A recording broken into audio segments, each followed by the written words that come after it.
Hey everybody, thanks for joining me again. Welcome back to Shawnee's Garage. What we're working on today is we got a 98 GMC Jimmy, 4-wheel drive, 4.3 liter. What we need to do to it is the rear brakes are very bad on it. The passenger side rear actually fell off. It does have disc brakes on it, so that'll make it a little bit easier. The brakes, I believe, are around 50 or 60 for the rear brakes. The lady who owns it got the parts for it. So we're going to get working on it here, and I'll take you along. So thanks for joining me again. Alright, got the rear wheel off. Like I said, rear disc, so that makes it pretty nice.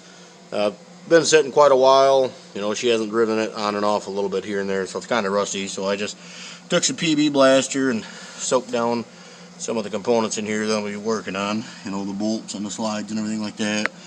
Soak some down, we'll let that sit for a little bit. The rotor itself, the front side's not real bad other than some rust. The back side does have some gouges in it. I don't know if you can see that real well or not. It does have some gouges in it, so I'm going to get a hold of the lady that owns it, see if she wants to change those or not. My guess is probably not. So we'll just probably swap out the pads, and you know, like I said, she doesn't drive it very far, only to and from work, which is a couple blocks away. So I'll let her make that decision, and we'll go from there. I have two bolts in here to take this off. Take this one off here. And then again, another one that goes down here. The thing that I did have with this one is this right here was spinning as I was loosening the bolt up, which is this is a 17 millimeter. You just need an end wrench on there to hold that. And this end piece back here is a 12 millimeter. Just unscrew those and we'll get it popped off there, get the brakes changed. Alright, well, you can see we got it off there, but it's not good news. Got the caliper here. This is the boot. It's supposed to seal all the brake fluid inside of the caliper and everything, and that is pretty much shot. The brake pad fell off of this side also, as well as the passenger side, and messed up the end of that. You can see where it's been grinding on there, so this needs a whole new caliper now. So again, I'm going to contact the owner of it and see what she wants to do. Alright, digging a little bit deeper in here, got a hold of the owner. They said they'll probably end up getting another caliper for it, but the rotor will probably stay. But here's probably a good example of why that failed like it did. These are the slides that I was talking about, same thing in the Ford Ranger. That set inside of there, and this is what goes back, this is what your caliper rides back and forth on to take the pressure off this when you release the brake. This is dry as a popcorn fart. Got all kinds of junk jammed up inside of there. It's still savable. I can clean this up and grease it and use it, but it's pretty much probably the reason why that went bad. So just make sure that you're checking those if you're doing the brakes yourself, or if you take them in somewhere, make sure they're getting checked. Alright, I got digging down in here a little bit deeper. I felt inside of the back of the rotor. I just sets on like that. It just kind of pulls off. Just wanted to check the back side and see how bad it actually was. But as I was doing that, the emergency brake horseshoe thing fell out, so that's not hooked to anything, which is not a big deal. But you know, I don't really care too much about those myself. But digging around inside of there, like I said, the back of the rotors, it's okay. You know, it's not horrible for what she's driving. It'll be perfectly fine. But there's usually supposed to be a dust shield in here. That's all rotted away. You know, there's just tons and tons of garbage in there. This is just what I scraped out a little bit, but there's just piles of stuff in there. So they got a new rotor or a new caliper on order, so pretty much just going to set the side back together for now and check the other side, see if they need to get two of them or just the one will work. Just a little tip for you when you're putting these damn things back together.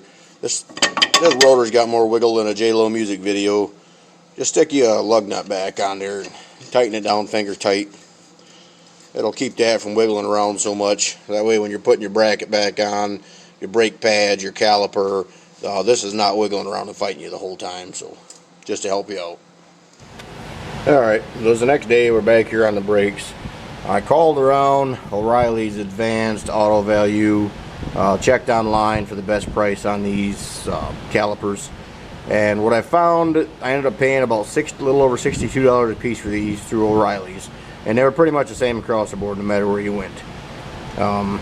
You can buy these without the brackets and everything, but it was like $53 or $54, and I would have had to order it in order to get this same caliper without the brackets. Comes with the new brackets, new No clips here for the brake shoes to set into. Pretty much this whole setup is new. Why the hell they send new brackets and all that stuff with them, I have no idea. But what's that? I got both sides, right, driver's side, passenger side.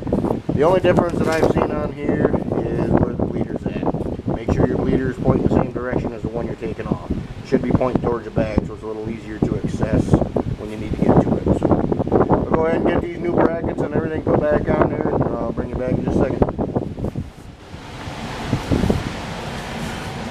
The new calipers and brackets and everything are going to come with these new spacer things here, the clips for the brake shoes to set into.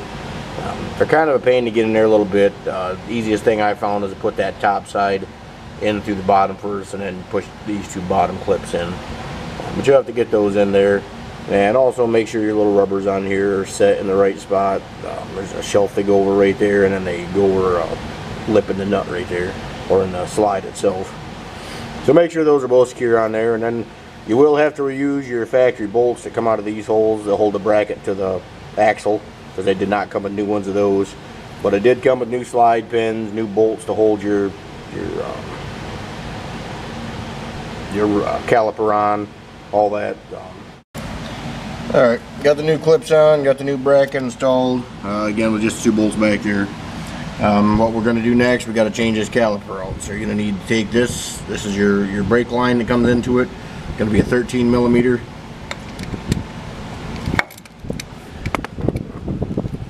The easiest way I found to do these, you know, sometimes you're kind of wiggling around a little bit.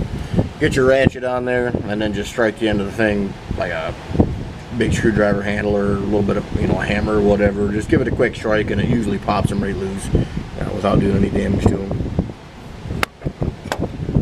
You are going to get some brake fluid that comes running out.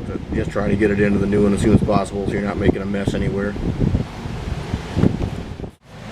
Alright, got it all on there. New caliper, new shoes, new bracket.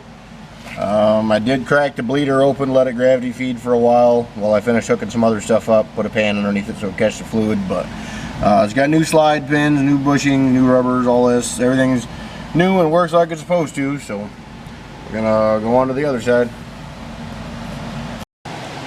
Alright, got another one done. The new calipers in the back, new brake shoes or pads, whatever you call them.